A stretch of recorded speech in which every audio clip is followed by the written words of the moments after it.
Subhanaka la ilma lana illa ma 'allamtana innaka antal alimul hakim.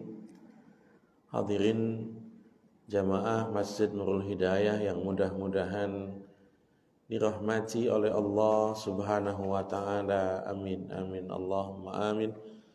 Alhamdulillah, baru saja kita selesai melakukan ibadah salat subuh berjamaah.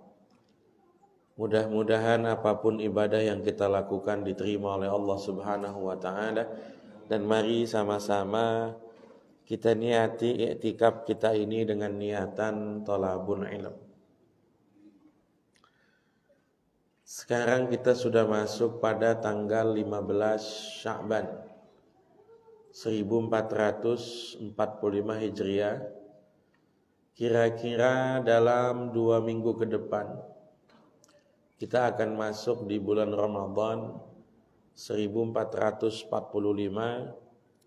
Itulah kenapa kajian bahasan fikih kita ini tentang ibadah puasa Ramadan.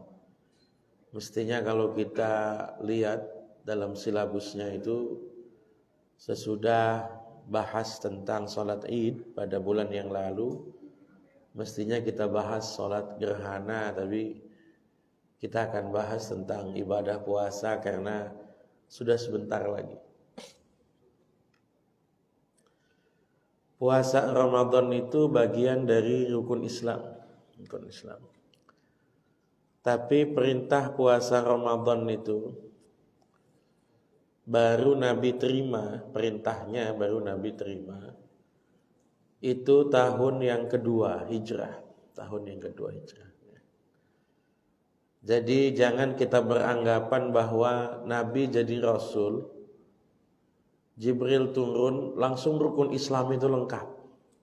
Tidak ya. Tidak. Nabi jadi Rasul itu yang pertama dibahas, digali, difokuskan, didalami itu akidahnya dulu. Itulah kenapa rukun Islam yang pertama syahadat. Cukup lama, 11 tahun baru kemudian muncul kewajiban sholat. Ketika disebut muncul kewajiban sholat, jangan dipahami bahwa selama 11 tahun Nabi gak pernah sholat. Bukan begitu cara mainnya, bukan. Jadi Nabi sudah sholat, tapi belum ada kewajiban sholat 5 waktu. Belum. Kewajiban sholat 5 waktu baru ada pada saat Isra Mi'raj, baru ada. Sementara kewajiban puasa Ramadan baru datang 3 tahun kemudian. Jadi kira-kira 14-15 tahun sesudah Nabi menerima wahyu yang pertama. Umur Nabi 55 itu baru turun kewajiban puasa Ramadan, baru turun. Tapi juga jangan dipahami bahwa selama 15 tahun menjadi Nabi, Nabi gak pernah puasa. Bukan begitu memahaminya. Nabi sudah puasa, tapi belum ada kewajiban puasa bulan Ramadan. Belum ada. Kewajiban puasa bulan Ramadan itu baru ada di bulan Sya'ban, turun di bulan Sya'ban. 5 ayat berturut-turut itu mulai, ya ayyuhalladzina amanu kutiba alaikumussyam kama kutiba alal ladzina min qablikum, sampai ayat uhilla lakum lailatas syiyami rafathu ila nisaikum. Itu Nabi nerima ayatnya bulan Sya'ban dan sudah wajib puasa Ramadan pada bulan berikutnya. Ramadan itu habis Sya'ban. Umur Nabi ketika itu 55. Jadi seumur hidupnya Nabi hanya pernah puasa 9 kali. Umur 55, 56, 57, 58, 59, 60, 61, 62, 63. Itu tahun kedua, ketiga, keempat, kelima, keenam, ketujuh, kedelapan, kesembilan, kesepuluh. Nah tahun yang ke-11 itu enggak sampai bulan Ramadan, Nabi sudah wafat. Enggak sampai bulan Ramadan. Maka ibadah Ramadan itu termasuk ibadah yang sedikit dialami oleh Rasul, sama seperti haji cuma 1 kali. Tapi kalau sholat itu lebih lama. Apa syarat-syaratnya puasa Ramadan? Syarat puasa Ramadan itu hanya 4. Orang disebut wajib puasa Ramadan kalau 4 syarat ini terpenuhi. 1 Islam, 2 baligh, 3 akil, berakal, 4 mampu puasa. Ya. Jadi ketika disebut kutiba alaikumusiyam, diwajibkan atas kalian berpuasa, itu yang disasar, yang wajib itu siapa? Yang memenuhi 4 syarat ini. Islam pasti itu, karena perintahnya didahului dengan ya ayyuhalladzina amanu. Jadi harus Islam pertama. Yang kedua baligh, karena orang baru mulai wajib melakukan perintah agama kalau dia sudah baligh. Kalau belum baligh nggak wajib. Baligh itu adalah usia yang manusia itu bisa dikenakan beban agama, itu baligh. Ditandai dengan pubertas, baligh itu tandanya puber. Karena sederhana, Pak. Laki-laki kalau sampai sudah bisa mengeluarkan air mani, berarti laki-laki ini sudah berpotensi menghamili perempuan. Orang kok kalau sudah berpotensi menghamili perempuan, berarti sudah bisa jadi bapak. Ya, sudah bisa jadi bapak. Jadi aslinya kalau secara agama itu, proses maturitas, kematangan manusia, itu nggak nunggu lama, balik. Karena binatang saja dilepas dari orang tuanya itu ya nggak nunggu lama. Nggak ada makhluk hidup itu masih terus dibimbing sama orang tua. Kayak manusia itu nggak ada. Manusia itu sampai kuliah itu belum mandiri itu, belum mandiri. Udah kuliah masih minta jajan sama orang tua.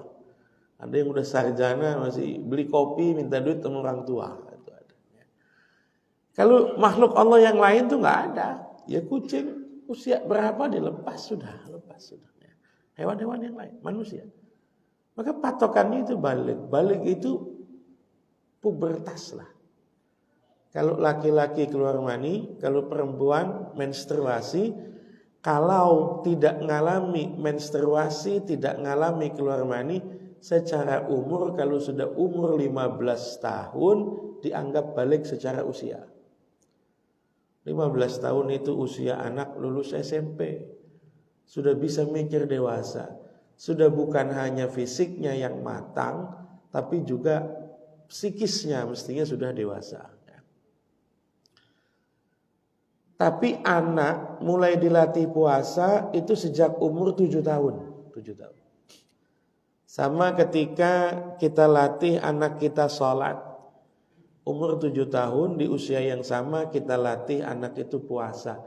Anak umur kelas 1 SD dilatih puasa. Kalau misalnya tidak mengalami tanda-tanda puber tadi, maka di usia lulus SMP sudah wajib. Latihannya mulai 1 SD, Balik. Yang kedua akil. Kalau balik itu hitungannya fisik. Kalau akil itu kematangan berpikir, akil itu. Fase usia anak itu, ya. Ada anak itu tamyiz. Tamyiz itu usia anak mulai mempelajari hal-hal yang ada di sekitarnya, tamyiz. Tamyiz itu usia 7 tahun, tamyiz 7 tahun. Kalau dulu itu biasa diartikan tamyiz itu anak sudah bisa mandiri pada tahap yang minim. Makan bisa makan sendiri, minum sendiri, buang air sendiri, cebok sendiri, tamyiz. Usia 7 tahun. Ya, tamyiz. Nanti anak itu kalau sudah dia balik itu sudah punya kematangan berpikir, disebut akil. Kalau orang tidak akil, orang tidak punya kesadarannya cukup, kematangan berpikir, nggak wajib puasa. Mohon maaf, orang gila nggak wajib puasa. Jadi kalau bapak pengen cuti Ramadan, gila saja, nggak wajib. Wah, kalau gila terlalu ekstrim pak, oke, nggak usah gila. Pikun, orang pikun itu nggak wajib puasa, nggak wajib. Jangankan puasa, enak pak pikun itu pak. Sholat nggak wajib pak, sholat nggak wajib. Karena bahaya nanti kalau ada orang pikun sholat, apalagi jadi imam, subuh 8 rakaat pak, bisa itu. Maka orang pikun itu nggak wajib. Tapi ada orang itu kadang-kadang ngalami demensia, pikun, tapi nggak permanen. Nanti pikun, nggak ingat sama istrinya, nggak ingat sama anaknya. Minggu depan ingat, jangankan sama istri anak, janda di ujung kampung masih ingat, gitu kan misalnya. Jadi orang ini nggak permanen. Ya patokannya sederhana, di waktu dia pikun tidak wajib, nanti di waktu tidak pikun wajib, itu saja, sederhana. Jadi pertama iman, Islam, kedua balik, ketiga akil, yang keempat mampu berpuasa. Dari mana kita ambil kata-kata mampu berpuasa? Kita ambil dari wa 'alal ladzina yutiqunahu fidyatun ta'amu miskin. Orang yang sudah tidak mampu berpuasa, yang ngoyo sekali berpuasa, nggak mampu puasa, maka nanti solusinya tidak puasa. Mereka bayar fidyah. Siapa saja yang tidak mampu puasa dan kemudian langsung pakai skema bayar fidyah? 2 orang. 1, orang yang sudah tua renta, udah tua, tapi nggak pikun, tapi sudah tua, sudah pada umur yang kadang-kadang nggak kuat puasa. Allah bilang kalau dalam Al-Quran itu, wa man nu'ammirhu nunakkishu. Orang itu kalau kami panjangkan usianya, kami lemahkan fisiknya. Itu sunatullah itu. Jadi ya nggak usah ngeluh, nggak usah. Kadang-kadang saya ketemu yang sudah sepuh-sepuh ini, ya Allah Ustaz, penyakit itu makin lama makin udah lemes begini, lemes, makan udah nggak ada yang enak loh. Saya bilang sunatullah pak, udah terima aja sunatullah. Karena waman nu'ammirhu nunakisu. Jangankan bapak yang udah sepuh, saya bilang. Ini yang umur-umur 40 kan sudah mulai akrab dan hafal nama obat-obatan. Biasanya begitu. Orang umur 30 itu omongannya masih kerjaan itu. Kerjaan di mana, ada proyek, itu 30 itu. Umur 40 itu sudah mulai obat asam urat yang bagus itu apa ya, udah obat-obatan udah itu, topiknya itu ya. Jadi wajar kalau orang udah sepuh itu kemudian kok lemas, itu wajar. Orang umur 75, 80 nggak kuat puasa, wajar, logis. Nanti nggak usah dituntut qada puasa Ramadan. Udah berapa umurnya kong?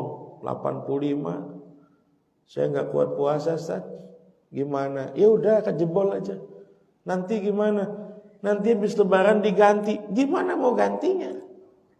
Sekarang udah umur 85, habis lebaran umurnya 86. Tambah tua lah, mau ngapain? Apa yang diganti? Atau yang kedua, orang-orang yang sakit, al-maridul ladzi la yurja bur'u, la yurja shifa'u. Bismillah. Orang yang sakit parah, sakit berat, yang tidak ada harapan sembuh. Orang yang sakit parah, sakit berat, yang tidak ada harapan sembuh. Nanti sudah tidak usah qada lagi, bayarnya fidyah. Jadi begini Pak, orang dikatakan tidak kuat puasa, tidak mampu puasa, itu 2 macam. Ada yang tidak mampunya permanen, memang sekarang tidak mampu, nanti juga sama tidak mampu. Kalau ini nggak usah qada, ini langsung bayar fidyah. Tadi 2 orang tuh ya. Orang yang sudah tua renta atau orang yang sakit parah yang kira-kira tidak diharapkan sembuh, itu ya sudah bayarnya fidyah. Ada orang gak kuat puasa tapi tidak permanen, nanti qadha puasa.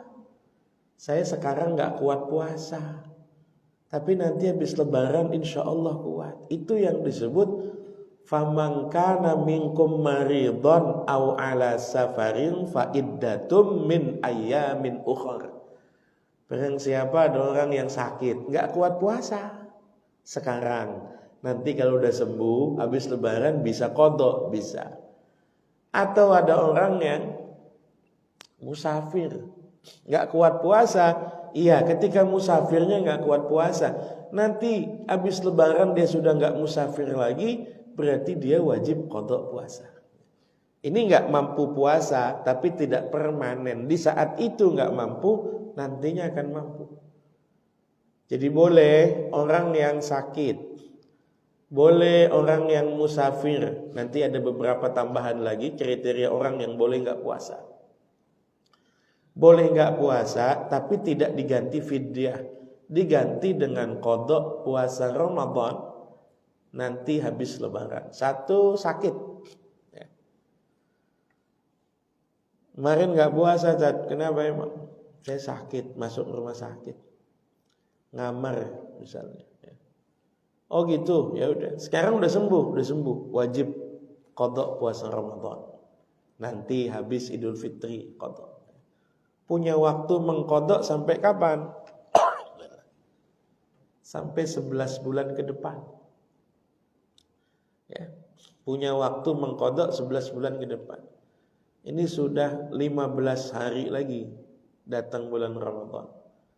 Kalau bapak ibu ada yang punya hutang puasa Ramadan tahun kemarin, segera diganti, segera. Karena sudah akan masuk Ramadan tahun berikutnya ya, sakit. Tapi sakitnya sakit yang logis, sakit yang bikin ia enggak kuat puasa Ramadan. Saya puasa kena tipus, nggak bisa, nggak kuat puasa, lemes. Ya nggak apa-apa, coba. Saya puasa jebol kemarin, kenapa emang? Lemes badan, lapar saya puasa. Ya semua juga lapar kalau puasa lemes. Badan saya pasti lemes lah.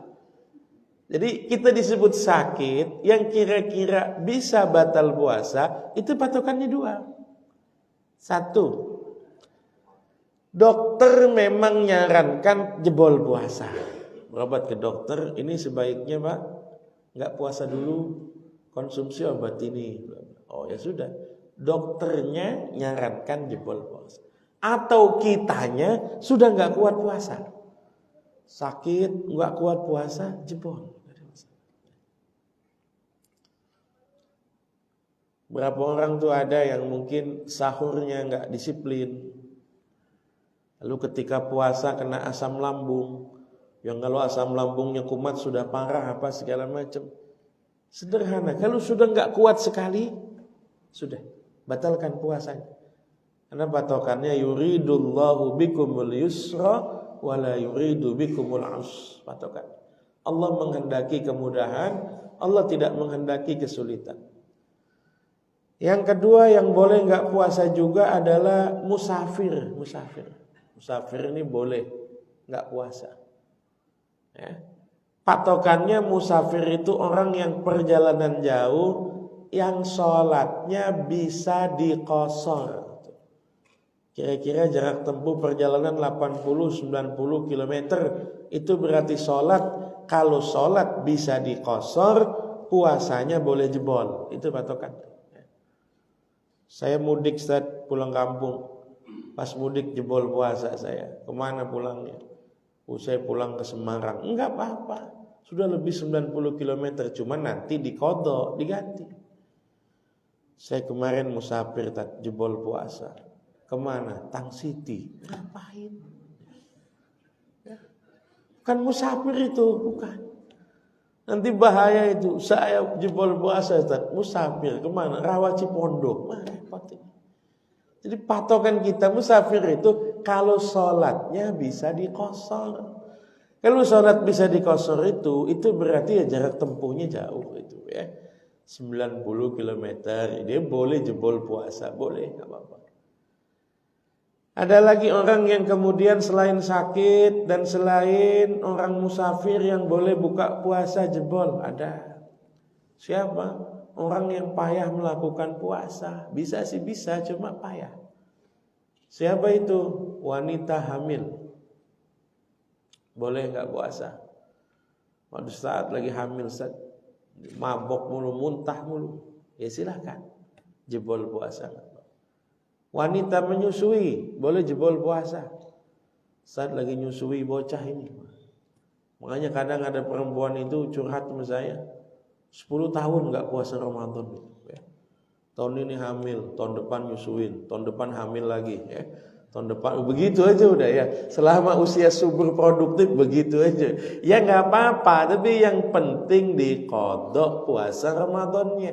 Karena kalau qodok puasa Ramadan kan relatif enak. Dia tidak terus menerus, tidak. Ya. Misalnya sebulan kita qodok dalam 11 bulan, itu kita puasa sebulan 3 hari. Bulan Syawal 3 hari puasa, bulan Zulqa'dah 3 hari, Zulhijjah. Itu nanti bulan Rajab, utang puasa Ramadan sudah lunas. Karena sebulan cuma 3 hari, enak. Tapi kalau Ramadan dari tanggal 1 sampai tanggal akhir Ramadan 29-30 wajib puasa. Termasuk juga yang boleh tidak puasa menurut fikih, samakan dengan orang sakit, samakan dengan orang wanita hamil, wanita nyusui, itu disebut dzawil a'malus syaqqah. Orang-orang yang memang karakter pekerjaannya itu berat, yang bikin dia nggak kuat puasa. Bersyukur Pak, kalau Bapak punya kerjaan bisa dipakai enjoy puasa, bersyukur. Saya dosen, ngajar, puasa, enak aja. Ustaz, gimana kita ini perkuliahan? Zoom, kata saya, enak udah, gampang. Gak capek udah ya. Sayanya seneng, ya kan? Mahasiswanya seneng, kampusnya yang puyeng Pak. Kampus kasih uang transport itu, tapi kok ini kuliahnya Zoom terus gitu kan ya. Nah, Bapak misalnya kerja di kantor, kerja di enak Pak. Orang kerja di pabrik nggak terlalu capek lah, enak, masih bisa dipakai puasa. Tapi bayangkan tukang bangunan, ya. Bayangkan kuli di pasar, kuli angkut. Bayangkan porter misalnya yang memang kerjanya angkat-angkat barang ini. Ini karakter pekerjaannya itu susah buat puasa. Saya banyak Pak, punya jamaah itu tukang Pak, tukang. Tanya, Ustaz gimana saya kalau Ramadan ini masih di proyek saat bla bla bla. Saya bilang, Pak, kira-kira bisa nggak selama Ramadan itu nggak nukang dulu? Ada Pak tukang tapi memang sudah kaya lah, sudah mampu. Bisa itu, nggak terima kerjaan di bulan Ramadan bisa. Dia masih punya rezeki yang cukup, yang aman lah begitu ya. Dia punya spare yang aman sampai Lebaran itu nggak nukang, itu aman begitu. Bisa. Tapi ada yang benar-benar nggak bisa cuti Pak, nggak bisa proyek. Nggak bisa gitu Bang, nggak nukang dulu nih selama Ramadan. Bisa Tad, cuma nanti puasanya itu sebulan nggak bisa buka itu. Jadi tetap gimana? Oke, orang-orang dengan karakter pekerjaan yang berat, ketika nanti sudah tidak mampu lagi puasa, boleh jebol, tapi ganti. Jadi saya bilang sama dia, abang yang kuli barang di pasar, abang yang tukang, itu kalau malam tetap sahur, tetap niat puasa, tetap sahur, berangkat ke tempat kerja dalam kondisi puasa, mulai kerjaan tetap dengan puasa, kondisi puasa. Kerja sampai nanti udah nggak kuat, yang tahu nggak kuatnya abang sendiri, saya bilang. Wah udah capek, udah nggak kuat. Kau udah capek dan nggak kuat, ya sudah jebol, nggak apa-apa. Tapi nanti wajib diqodho. Tapi kan nggak tiap hari jebol. Misalnya minggu dia nggak kerja kan berarti dia puasa. Atau Sabtu misalnya dia nggak kerja berarti dia puasa. Jadi nggak boleh kalau kerjaan belum capek udah jebol, nggak boleh. Nggak boleh begitu tempat proyek kerja belum udah pesen kopi, nggak bisa. Jadi ya disebutnya pekerjaan berat itu ketika sudah dilakukan dan bikin dia tidak kuat puasa, itu pekerjaan berat namanya. Tapi tetap wajib diqadha. Jadi jelas ya, syarat wajibnya tadi 4, Islam, balik, akil kuat. Mampu berpuasa itu ada yang 2 macam, ada yang nggak mampu permanen, langsung bayar fidyah, ada yang nggak mampunya sementara, ya sekarang nggak mampu, nanti mampu, itu nanti bayar qadha. Yang paling penting dari puasa itu 2 hal. 1 rukun puasa. Rukun puasa itu 1 niat. Yang kedua, menahan diri dari segala macam hal-hal yang membatalkan puasa. Niat puasa Ramadan itu harus dilakukan sebelum masuk azan subuh. Niat Ramadan. Niat puasa Ramadan itu harus dilakukan sebelum azan subuh. Sudah bisa dilakukan sejak malam, sudah bisa. Karena Nabi bilangnya malam yubayyitis siyam fala siyamalah. Orang yang niatnya tidak dilakukan sejak malam, kata Nabi, maka puasanya nggak dihitung. Itulah kenapa orang-orang yang sholat tarawih berjamaah pulangnya sampai selesai itu niatnya aman. Kenapa niatnya aman? Karena habis tarawih biasanya doa selesai, imam itu kemudian talqin, manduk jamaah untuk niat puasa bareng-bareng. Mari bapak-bapak, ibu-ibu, sama-sama kita niatkan puasa kita esok hari.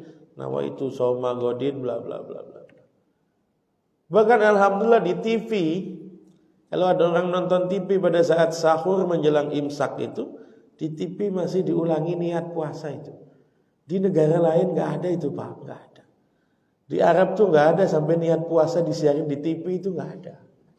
Alhamdulillah itu orang Indonesia itu religius sekali itu. Segala niat aja masuk TV itu kan gitu kan. Alhamdulillah, alhamdulillah. Itu kalau orang lain mikir itu, ini orang Indonesia nggak bisa niat apa-apa gitu, sampai dikampanyekan di TV. Tapi ngingetin orang, alhamdulillah. Ya. Yang repot ini yang jomblo-jomblo, males tarawih. Udah jomblo males tarawih. Niatnya nggak aman. Kenapa niatnya nggak aman? Karena yang ngingetin dia makan sahur itu cuma alarm HP. Kalau yang punya keluarga nih aman, saya itu niat saya aman itu. 1 dari tarawih, 2 waktu kecil saya ingat itu, niat saya aman itu. Karena ibu saya selalu talkin niat, selalu. Jadi kalau habis makan sahur, anak kecil kan dibangun sahurnya agak susah. Ayo bangun sahur begitu, agak susah. Makanya kalau di keluarga saya itu ada teknik, makanan yang enak-enak ditaruhnya di sahur. Kalau dibuka puasa itu makanan standar semuanya. Jadi di keluarga kami buka puasa itu agak enak. Itu kalau buka puasa bersama keluarga besar itu agak enak. Tapi kalau buka puasa standar tiap hari sama keluarga itu menunya standar. Saya protes sama orang tua saya. Ini kok buka puasa standar? Kamu buka puasa menu nggak enak tuh udah nambah 2 kali loh. Jadi nggak usah protes. Tapi kalau sahur itu memang harus yang enak supaya anak-anak itu termotivasi bangun sahur. Jadi ibu saya itu bangunin sahur tuh, bangun sahur itu. Ibu masak inilah masaknya. Jadi bangun itu ya lumayan segar gitu kan. Bangun itu kemudian sebelum imsak itu diingetin. Semalam udah niat apa belum? Belum. Ya udah kalau belum ikutin. Nawaitu shauma godin sampai akhir itu diterjemahkan juga. Saya masih ingat itu masih pakai bahasa Melayu lama itu.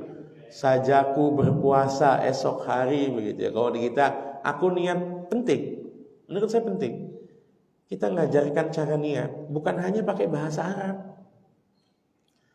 Kadang-kadang kan anak kecil kita itu hafal niat-niat dalam bahasa Arab, tapi ketika ditanya maksudnya apa mereka nggak tahu. Jadi penting, jadi kita ajarkan niat itu memang tidak harus diucapkan, tapi kita ajarkan niatnya begini, terjemahannya begini, dilakukan dalam hati saja cukup. Jadi yang pertama niat, yang kedua menahan diri dari hal-hal yang membatalkan puasa. Apa itu? Dua macam. Yang masuk dan yang keluar. Ada yang masuk bisa batalin puasa. Apa itu? Yang masuk melalui lobang-lobang rongga yang ada di tubuh. Mulut, hidung, kuping, mata, kemudian 2 lubang kemaluan depan belakang. Batal puasa. Bapak makan, batal puasa. Bapak minum, batal puasa. Gimana kalau infus tadi? Gak batal infus. Tapi kan itu minuman juga. Ya coba aja Bapak diinfus dari subuh sampai maghrib. Emang kenyang? Gak kenyang itu. Kan tidak melalui mulut, tidak melalui. Gak masalah. Orang suntik ketika Ramadan gak batal puasanya. Alhamdulillah COVID udah selesai. Waktu COVID itu banyak yang nanya, Ustaz bagaimana Ustaz? Waktu puasa kita swab begitu. Saya bilang gak bisa tuh swabnya ntar habis maghrib. Gak bisa Ustaz. Karena kan ada jarak waktu sampai keluar hasil. Sementara kita sudah harus berangkat di bandara besok misalnya apa. Nah, ini ulama beda pendapat nih. Kalau dalam kitab klasik ya belum ada permasalahan itu. Karena orang nyoloknya juga jauh juga, di hidungnya dalam, di mulutnya dalam. Tapi sebagian ulama berpendapat ya secara medis nggak masalah. Itu mirip dengan huknah. Huknah itu kalau dalam mazhab Syafi'i batalin puasa, masukkan sesuatu dari dubur. Biasanya kalau zaman sekarang orang masukkan benda dari dubur itu kalau sembelit. Apa obat sembelit itu? Mikrolak ya, mikrolak itu memasukkan sesuatu lewat itu. Kalau dalam mazhab Syafi'i batal puasa itu, batal puasa. Tapi kalau dalam mazhab Maliki tidak batal puasa. Ya. Termasuk ibu-ibu kadang suka nanya itu, Ustaz bagaimana kalau nyicipin masakan Ustaz? Saya bilang bu, dari zaman saya kecil pertanyaannya kok itu terus. Kayaknya kok demen banget nyicipin masakan kalau Ramadan itu, saya bilang ya.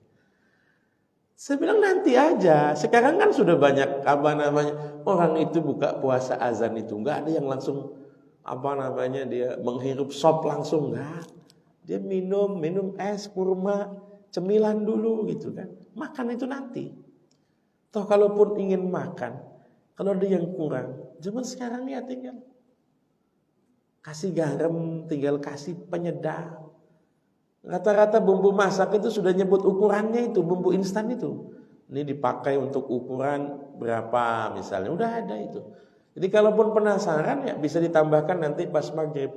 Cuma biasanya memang masih penasaran, tapi boleh apa enggak Ustaz nyicipi itu? Ya, ngotot juga ibu-ibu ini ya.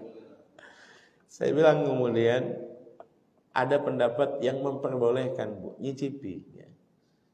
Nyicipi itu kalau bahasa pemilunya quick count. Nah, nyicipi. Ya. Nyicipi kan? Ya patokannya dia gitu, patokannya itu. Kalau dicicipi sama dia asin, berarti 1 kuali asin, patokannya kan gitu. Ya. Patokannya kan gitu. Ya. Cicipi. Tapi yang namanya nyicipi itu ya setetes 2 tetes. Nyicipi kok 2 sendok gitu, ya bukan nyicipi namanya. Setetes. Hanya sampai lidah dan kemudian dikeluarkan lagi. Gitu. Ya. Ada yang nanya sama saya, Ustaz, kalau ada yang kemasukan asap, Ustaz, apakah puasanya batal? Enggak batal. Ya. Jadi bapak-bapak kalau rumahnya di samping warung ayam bakar, itu dari pagi sampai sore kok kenyang sama asap ayam itu misalnya, enggak batal puasanya, enggak batal itu. Ya. Sebagian orang tuh nanya, Ustaz, kalau merokok gimana Ustaz? Nah, emang udah modus pertanyaannya itu. Kalau merokok gimana Ustaz? Saya bilang kalau merokok pengen enggak batal gampang. Orang ngerokok depan bapak hirup asapnya dia. Kalau bapak masukin rokoknya batal, karena berarti masukin benda padat, batal. Kalau asap doang nggak batal, tapi kalau dia ngisep dari dari batang rokoknya itu batal. Ya. Jadi sederhana. Nih. Lalu kemudian ini juga sering ditanyakan orang ini. Ya. Ustaz puasa kapan Ustaz? Itu banyak banget. Saya bilang itu puasa tanggal 1. Oh tanggal 1 Ustaz. 1 Ramadan. Saya bilang puasa tanggal 1 Ramadan. Gini. Saya itu ngajar mata kuliah ilmu falak. Ilmu yang bahas astronomi dari sisi fikih.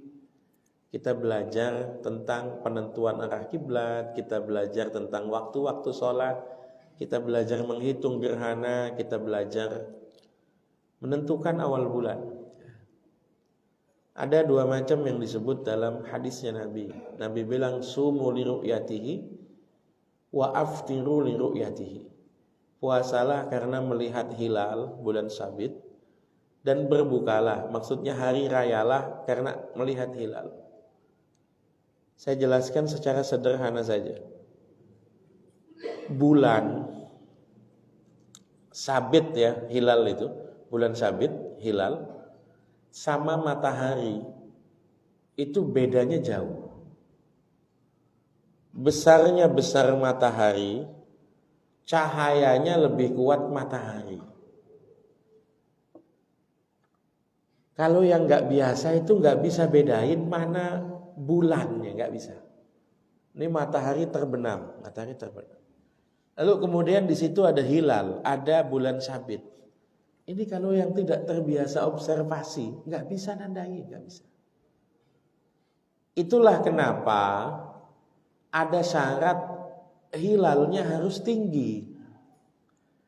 Karena kalau hilalnya tinggi, kemudian ada sudut kemiringan dengan matahari, itu hilalnya bisa kita observasi, bisa.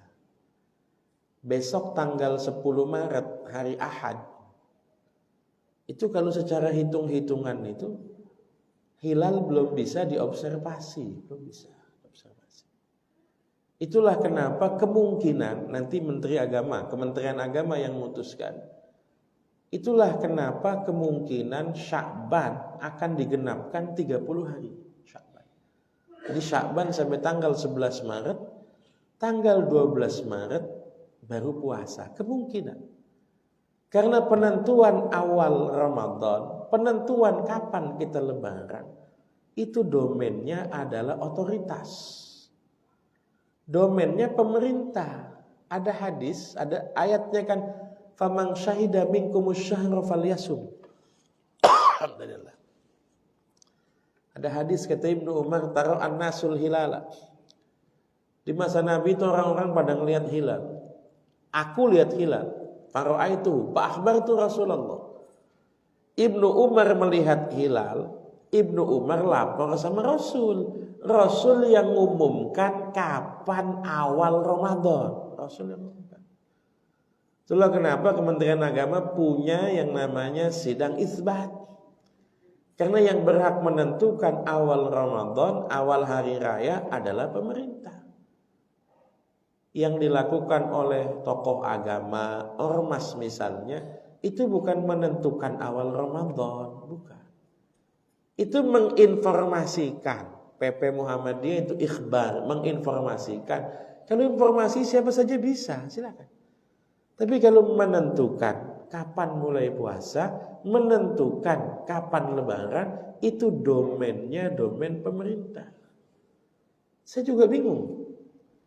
Dari beberapa pengalaman saya, orang yang sering nanya kapan puasa, kapan lebaran, itu cuma di Indonesia, Pak.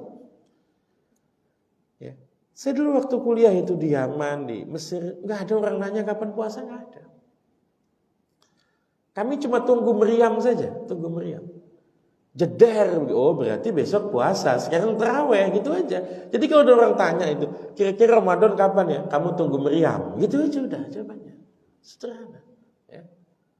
Orang nanya sama saya kira-kira puasa kapan? Punya WA apa enggak? Punya. Nanti kalau di grup WA sudah banyak ucapan selamat, itu berarti besok puasa, saya bilang.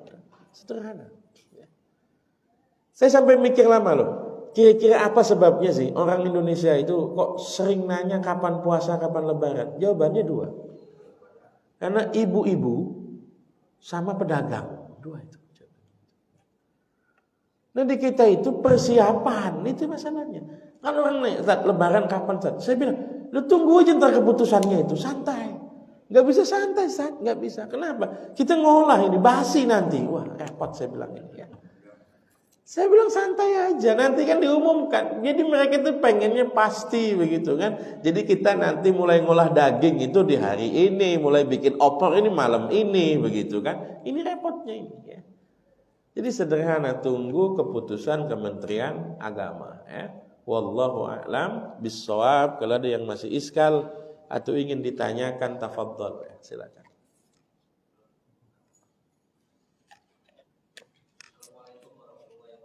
Assalamualaikum warahmatullahi wabarakatuh.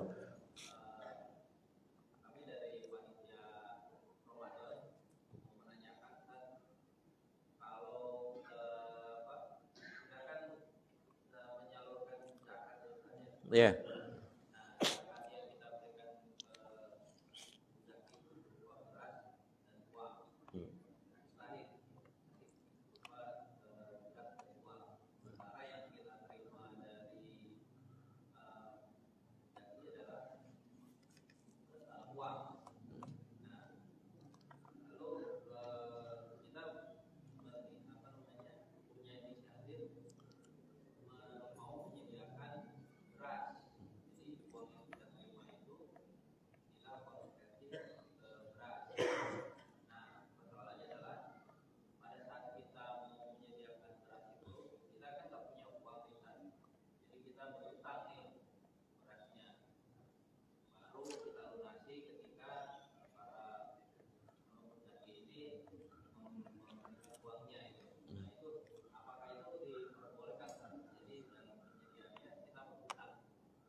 Bismillahirrahmanirrahim.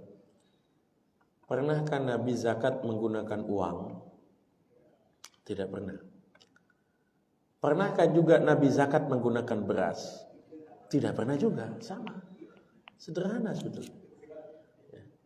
Nabi zakat pakai uang ya, nggak pernah. Nabi zakat pakai beras, ya nggak pernah. Ini repot kadang-kadang di masyarakat itu ribut soal zakat itu pakai beras atau pakai uang. Saya bilang dua-duanya nggak pernah dilakukan Nabi, kok repot gitu kan. Zakat pakai uang boleh, zakat pakai beras boleh. DKM akan menyalurkan apa itu kebijakan. Artinya saya nggak ikut masuk pada kebijakan DKM sini, tidak. Itu pasti sudah melalui musyawarah segala macam. Yang akan saya bahas adalah hukum fikihnya, hukum fikih. Jadi kalau DKM misalnya pengen konversi beras, ya silakan saja. Tapi kalau saya sederhana, Muzaki kok memberikannya beras, ya beras itu yang kita salurkan. Muzaki kok ngasihnya uang, ya uang itu yang kita salurkan. Karena mohon maaf, panitia itu kan kepanjangan tangan Muzaki. Panitia itu statusnya wakil. Di sini ada lasnya, apa panitia? Panitia ya, bukan las, bukan. Kalau las itu amil, ya. Tapi kalau panitia itu bukan amil, bukan. Status panitia secara fikih itu wakil. Agak aneh kalau orang ngasihnya uang, tapi wakilnya merubah jadi beras. Agak aneh. Kecuali kalau disampaikan, mohon maaf Pak, nanti kita akan rubahnya jadi beras. Boleh, gak apa-apa. Kalau kita sampaikan, kita wakilkan ya. Itu boleh. Nah, repotnya akhirnya panitia jadi dagang beras. Iya kan? Paling tidak panitia itu jadi agen beras. Itu paling tidak panitia. Tidak, saya tidak mengkritisi kebijakan DKM, tidak. Silakan saja, kalau itu silakan saja ya. Tapi kalau secara fikih sebenarnya sederhana, wakil itu nyerahkan kepada mustahik apa yang diberikan muzaki. Muzaki kasih beras, kita salurkan beras. Muzaki kasih uang, kita salurkan uang. Tapi misalnya DKM kemudian punya kebijakan pengen konversi ke beras dulu, silakan. Cuma tiga hal. Satu, apakah boleh zakat menggunakan uang? Boleh. Kenapa boleh? Kata ulama ini. Stop. Kita sudah bicara otoritas. Soal zakat, yang paling berhak di negara kita namanya Baznas, Badan Amil Zakat Nasional. Itu amil resmi. Ya, amil resmi negara. Ada amil resmi yang bukan negara. Amil tapi swasta. Misalnya kayak Dompet Duafa, Rumah Zakat, PKPU, NU Care, Muhammadiyah Care, Lasisnu. Itu kita sebut sebagai amil yang diverifikasi oleh pemerintah sama. Ya. Oke, kalau kita itu panitia. Baznas itu sudah menentukan. Baznas itu menentukan bahwa besaran zakat fitrah adalah 2,5 kg beras atau setara dengan harga beras. Biasanya tiap daerah beda. Makanya Baznas punya kepanjangan sampai tingkat kabupaten kota. Nanti di Tangerang itu berapa, Baznas Kota Tangerang yang menentukan besarannya. Di Wamena berapa, Baznas Wamena yang menentukan besarannya berapa. Ini pertama. Jadi kalau sudah otoritas yang berkata boleh, sudah selesai. Ya. Jadi kita sudah tidak masuk pada khilaf boleh dan tidak. Ya. Karena panjang itu perdebatan mulai dari zaman tabi'in. Jadi kalau kita masih berdebat boleh atau tidak, itu sebetulnya kita melestarikan debat yang sudah 1300 tahun sudah. Pertanyaannya paling mudah sebetulnya. Pertanyaan paling mudah itu tanyakan sama mustahik. Lebih senang nerima beras apa nerima duit? Kira-kira lebih senang nerima beras apa duit? Kira-kira menurut gini, kira-kira lebih senang nerima apa? Tanya mustahiknya, Bapak kan bukan mustahik ya. Tanya mustahiknya dong, Bapak bukan mustahik ya. Wah langsung kita jawab uang, seolah-olah kita mustahik begitu kan. Tanya mustahiknya. Tapi saya ngalami Pak ya, saya ngalami. Saya dulu itu waktu masih kemana-mana kuat nyetir sendiri ya, tahun 2018-19 itu saya ngisi kajian zuhur mingguan itu kalau Kamis zuhur di Masjid Sunda Kelapa di Menteng. Itu DKM-nya Pak Aksa ya. Depan rumah dinas Wapres ya itu ya. Itu di situ zakat pakai beras Pak, zakat pakai beras. Ya. Tapi yang saya lihat itu Masya Allah, itu zakat pakai beras. Itu yang di bawah, itu sudah pengepul beras semua Pak, di bawah. Jadi mustahik itu nerima paket zakat fitrah, dijual lagi di bawah, Saya kan kadang-kadang mikir, ini kalau begini ini yang untung siapa kira-kira? Ya pengepulnya lah, pengepulnya. Kita zakat fitrah, kita bayar 50.000. Kita belikan beras 50.000. Orang nggak mau nerima beras, maunya uang. Dijual di pengepul di bawah, dijual 40.000. Apa nggak rugi 10.000 itu kan? Kadang-kadang. Tapi sekali lagi orang bayar zakat fitrah pakai beras boleh, bayar zakat fitrah pakai uang boleh. Yang akan dilakukan di masjid, misalnya konver, itu kebijakan masjid. Saya nggak masuk ke ranah situ tidak ya. Tapi kalau misalnya kebijakan itu akan diberlakukan, kalau mau bikin berhutang tuh sifatnya berasnya sudah ada dulu atau gimana? Berasnya sudah ada. Kita nanti kalau ternyata jumlah berasnya kurang atau lebih itu gimana skemanya?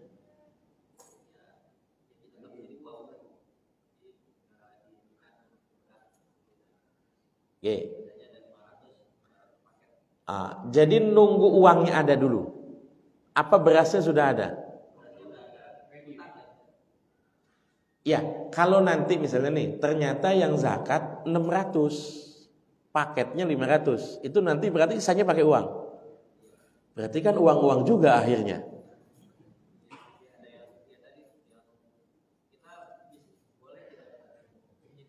Boleh, nggak apa-apa, nggak ada masalah. Hutang itu akadnya perdata, boleh. Tapi yang paling penting itu adalah menjelaskan kepada muzaki bahwa kita akan konversi beras. Karena status kita wakil. Kalau wakil tanpa sepengetahuan pemberi kuasa itu nggak boleh. Kita kan wakil nih.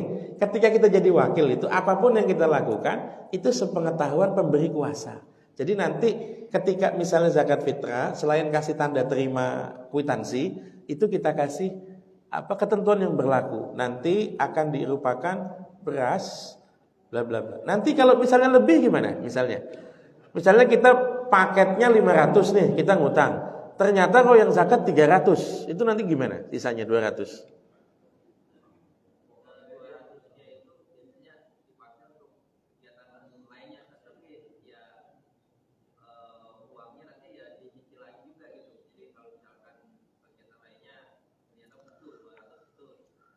Ya, berarti kan peruntukan pertama bukan beras zakat, bukan.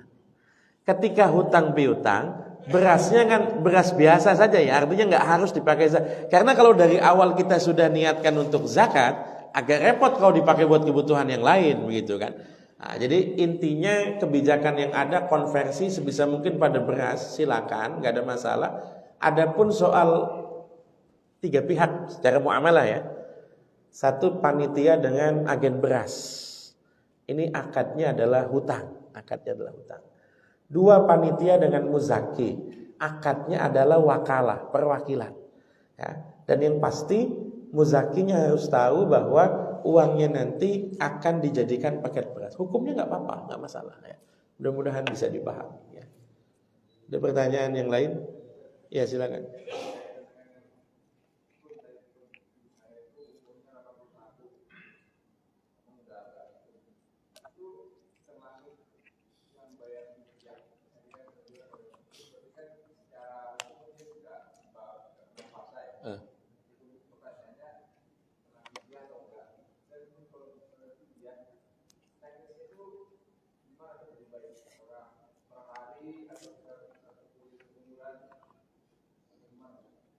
Ya, pikun itu nggak bayar fidyah.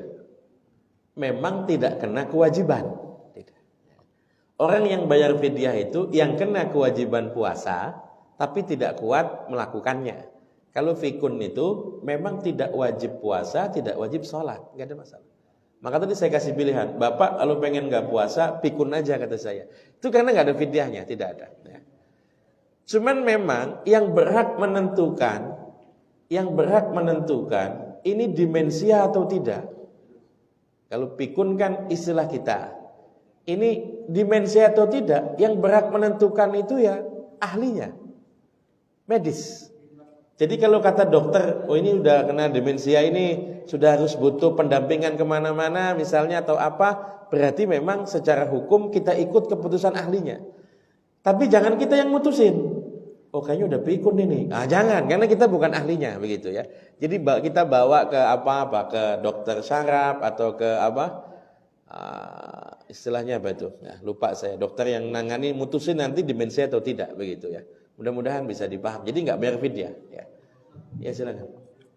Assalamualaikum warahmatullahi wabarakatuh.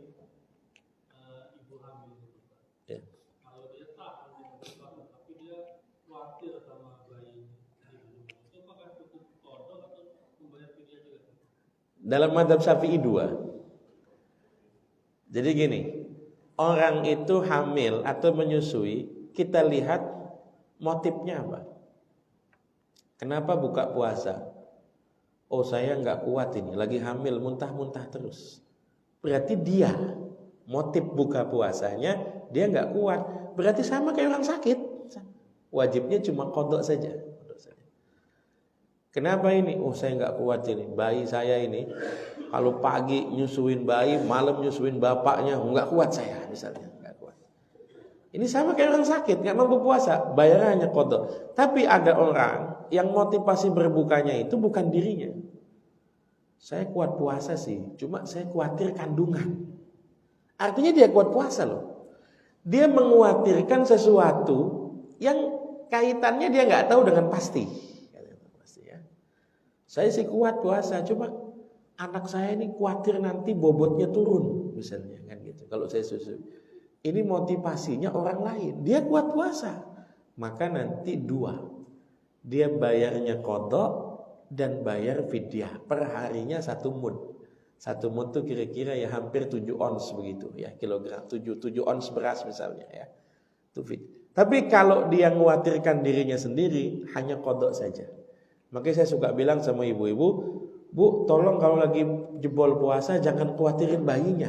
Jangan. Kalau khawatirin bayinya, nanti bayarnya dua. Tapi kalau misalnya khawatirnya dirinya sendiri, itu nanti bayarnya hanya qada puasa saja ya. Mudah-mudahan bisa dipahami ya. Iya, silakan.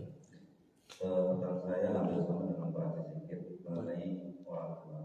Orang tua saya itu pertama itu udah 80 tahun, kedua itu memang sudah stroke. Jadi dalam perawatan anak-anaknya itu ya, jadi sholat aja mesti anaknya yang dipandu.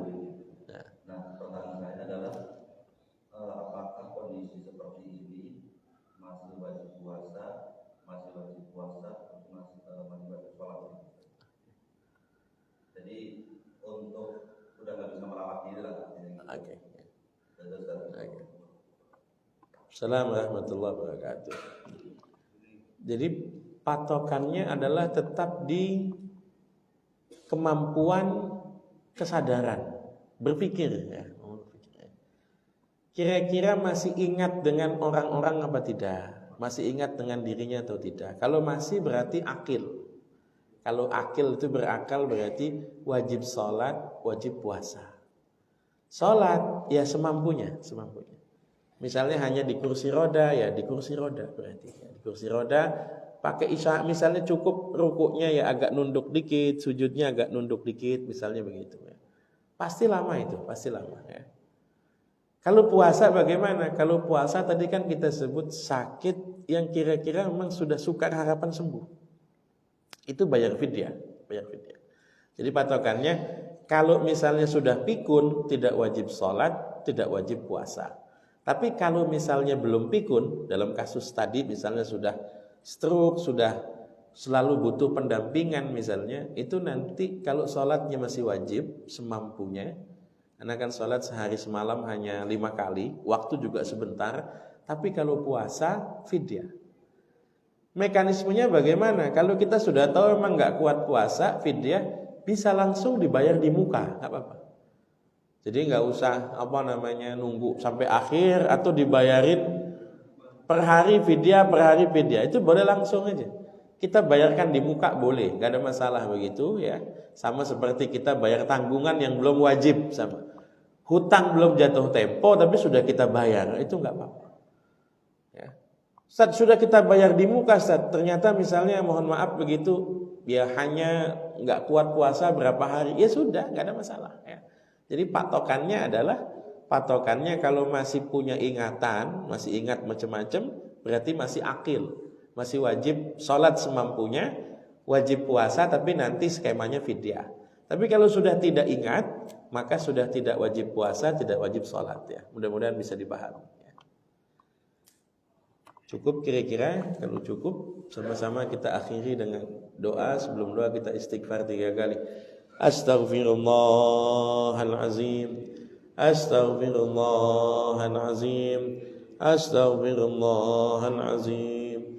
Bismillahirrahmanirrahim. Alhamdulillahi rabbil alamin. Hamdan yuwafi ni'amahu yukafi mazidan. Rabbana lakal hamdu kama yanbaghi li jalali wajhikal karim wa 'azimi sultanik. Allahumma salli ala sayyidina Muhammadin fatih lima ughliq wal khatim lima sabaq nasiril haqqi bil haqq wal hadi ila siratikal mustaqim. Sallallahu alaihi wa ala alihi wa ashabihi haqqa qadri wa miqdaril azim. Allahumma lakal hamdu syukra walakal mannu fadla wa anta rabbuna haqqa wa nahnu abiduka riqqa wa anta lam tazal lidzalika ahla. Allahumma ya muyassira kulli asira ya jabira kulli kasira ya sahiba kulli farid wa ya mughniya kulli faqir wa ya muqawwiya kulli dha'if wa ya ma'mana kulli maqib. Yassir alaina kulla asir fataysirul asiri alayka yassir. Allahumma ya man la yahtaju lal bayani wa tafsir hajatuna ilaika kathiru anta alimun biwa basir wa khabir. Allahumma barik lana fi sya'bana wa ballighna Ramadan biridha wal afi wal qabuli wal ghufran wa 'aina lis-siyami wal qiyam. Rabbana hab lana min azwajina wa dhurriyyatina qurrata a'yun waj'alna lil muttaqina imama. Rabbana hab lana minas salihin. Rabbana atina fid dunya hasanah wa fil akhirati hasanah wa qina adzaban nar. Sallallahu ala sayyidina Muhammad wa ala alihi wa sahbihi wa sallam.